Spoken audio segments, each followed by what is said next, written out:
Aujourd'hui, au Talk Show des entrepreneurs, je reçois un conférencier, auteur, coach, parce que oui, c'est aussi ça l'entrepreneuriat. Jean Caubin, bonjour. Bonjour, Jean-Marie. Je suis très content de te recevoir ici parce que je suis curieux, en fait, parce que je te connais, on s'est croisés une ou deux fois, mais là, je veux que tu me parles de toi aujourd'hui en tant que conférencier. Donc, qu'est-ce que tu offres comme conférence? Bien, écoute, j'offre beaucoup de conférences en entreprise. J'en ai fait de plus de 1600 jusqu'à présent, sur différents formats, mais beaucoup, beaucoup de grand public aussi. J'offre des conférences grand public.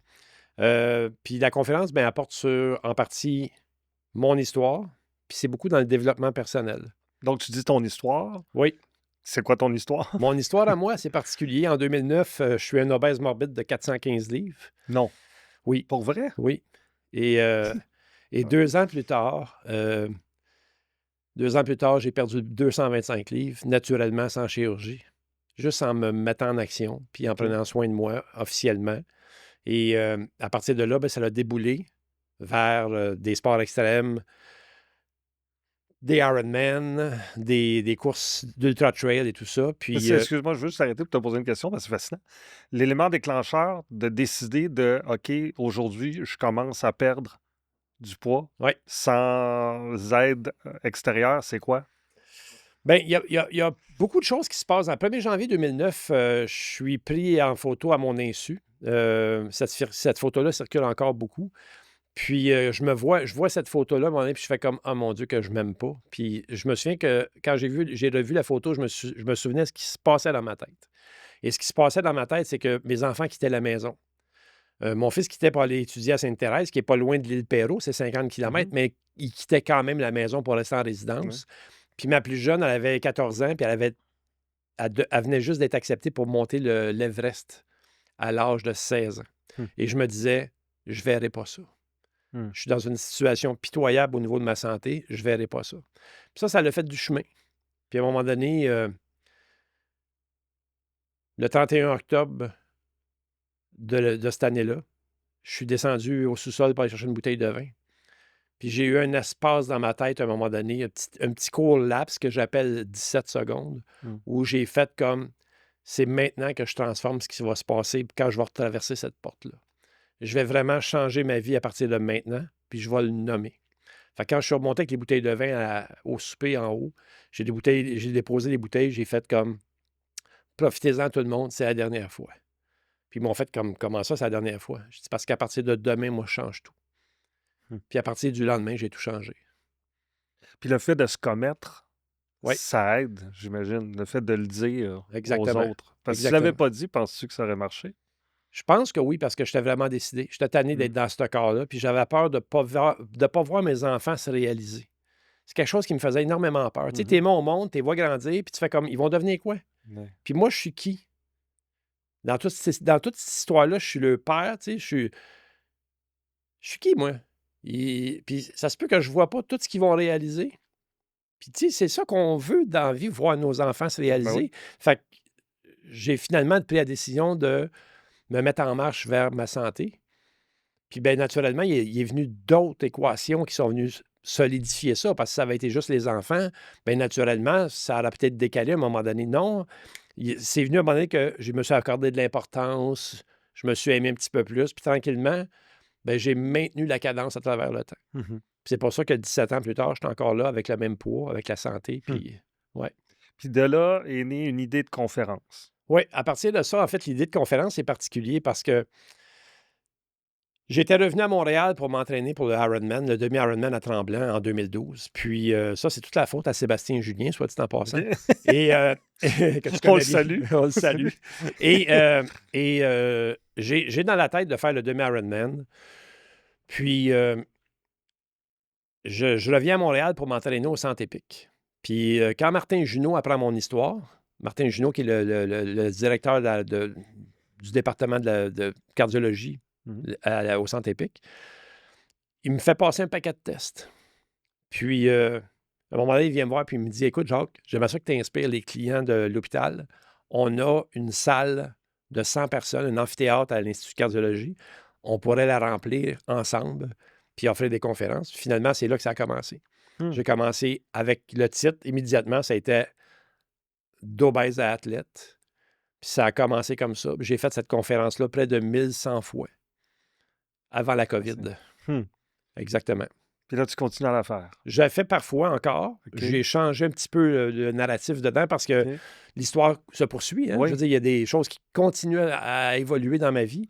Donc, oui, j'ai continué cette conférence-là, mais j'en fais des nouvelles aussi. Là. Qu'est-ce que tu en retires de faire des conférences comme ça devant des gens? Je pense que mon plus grand bonheur, c'est encore de savoir que je dépose quelque chose dans le cœur des gens, puis que ce quelque chose-là risque de germer avec le temps. Mhm. Puis je le sais que ça se passe. J'ai vu des fois où tu organises des conférences, puis je pense que tu as sûrement vécu ça en spectacle. Tu organises des soirées. Je suis à Val-d'Or un soir, je suis supposé avoir 100 personnes, il y en a 55. Le lendemain, Ouais. j'étais à Rouyn-Noranda, ils sont 12 au lieu d'être 100. Tu sais. Puis là, tu dis, qu'est-ce que je fais ici? Ils sont 12. Tu sais, on s'entend-tu là que. Puis là, je fais comme. Il y en a un dans la gang qui va comprendre le message. Puis 2 ans plus tard, tu reçois un appel. Puis le gars, il dit, écoute, j'étais là à Rouyn-Noranda, puis tu as changé ma vie, j'ai perdu 100 livres à cause de toi, à cause de ton message. Bien, juste ça, pour moi, c'est du bonbon. Fait que je poursuis, je continue. Puis, tu sais, je vais au-delà de. C'est pas juste la perte de poids. J'explique aux gens que l'obésité, on la vit dans toutes sortes de domaines. On vit de l'obésité mentale, de l'obésité émotionnelle. On est obèse dans plein de choses. Tu sais, même dans notre leadership comme entrepreneur, on vit une forme d'obésité. Des fois, on doute de qui nous sommes, on doute de notre puissance, de notre grandeur. Puis moi, j'essaie d'éveiller les gens à ça. J'essaie de les éveiller à dire, hey, sais-tu quoi? Si tu savais tout ce qui t'habite, tu n'as pas idée aujourd'hui ce que tu peux être dans 2 ans. Donc, ça s'adresse à tout le monde. Ça s'adresse à tout le monde, oui. Pensais-tu faire ça un jour? Écoute, jamais. Jamais. Écoute, moi, je me souviens à l'école, à la petite école, j'étais un petit gars timide. Là. J'avais la tête penchée par en avant quand j'allais lire à l'école en avant, puis je bafouillais tout le temps. Je pensais pas un jour être conférencier. Je pensais pas être un jour être un orateur. Je pensais pas de prendre la parole en public. Je détestais ça quand j'étais un enfant. Probablement à cause de l'intimidation que j'avais subie, à cause des violences qu'on me faisait à cette époque-là, que j'avais tout renfermant dedans de moi, puis je gardais la tête basse pour pas provoquer. Tu sais. Puis plus tard, ben, ça l'a changé.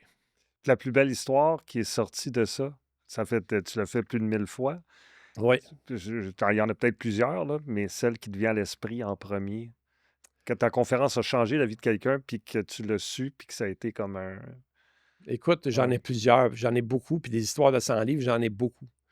J'en ai une, entre autres, que j'allais donner une conférence à Tremblant à un moment donné. Puis 5-6 ans plus tard, je me retrouve chez Bourassa à Sainte-Agathe, un magasin de fruits et légumes. Puis je m'en fais ma petite épicerie de fruits et légumes. Puis je m'aligne vers la porte. Il y a un homme à la caisse qui fait une levée de fonds, puis qui ramasse des dollars pour emballer les choses. Puis quand je passe à côté de lui, on a un échange de regards, puis il parle pas.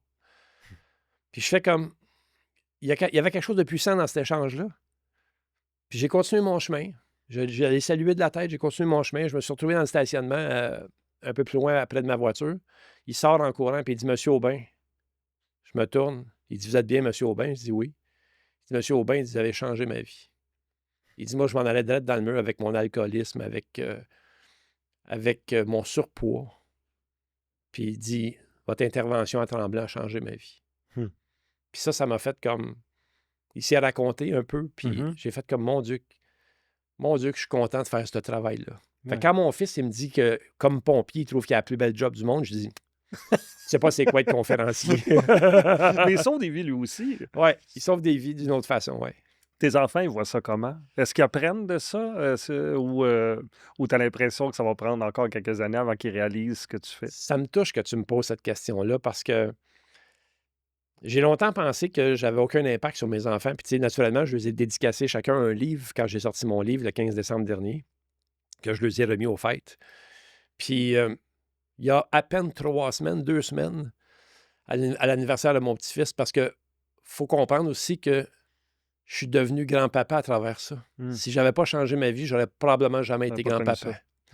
Puis, à la fête de Thomas, mon fils, il est assis avec moi puis Natacha, puis on discute. Puis, à un moment donné, il me dit, tu sais, papa, il dit, j'ai lancé mon entreprise de formation en incendie pour aider d'autres pompiers.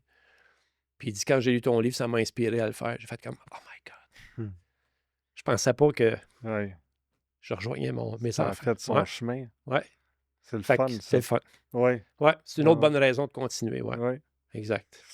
Puis, Ça va en entreprise aussi? Oui, Une beaucoup en entre- entreprise, beaucoup en OK. entreprise.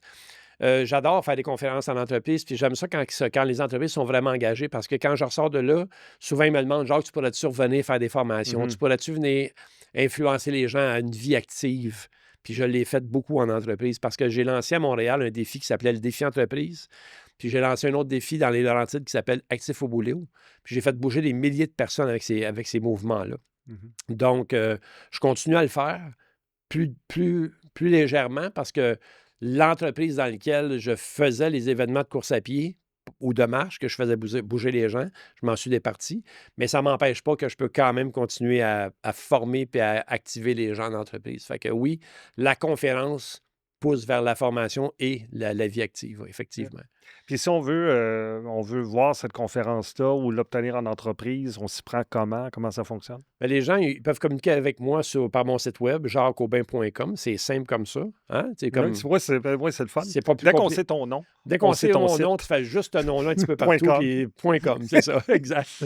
Puis ils peuvent me rejoindre là, puis sur le site web, mon téléphone est là, je suis super accessible, je donne accès beaucoup aux gens, qui peuvent me rejoindre directement, là, tu sais. Mm. Ouais. Ben, la vie a bien fait les choses, Jacques, dans le sens où, bon, tu as vécu quelque chose qui était sombre, puis ça a fini par faire de la lumière un peu partout autour de toi. Merci pour ça. Ben, Merci de merci. partager ton histoire en conférence. Puis je suis persuadé qu'il y a beaucoup de gens qui vont aller voir jacqueaubin.com parce que juste, on vient de passer quoi, 12-13 minutes ensemble, puis ça a déjà fait du bien. T'es Ben, déjà inspirant. t'es fin, merci Donc, beaucoup. non, ça me fait plaisir. Puis on se revoit. Tu vas venir nous jaser de ton coaching parce que tu fais du coaching aussi. Absolument. On n'a pas fini de creuser, Jacques Aubin. Ah non, Jacques Aubin, il fait bien des affaires. Oui. À bientôt. Merci. Merci.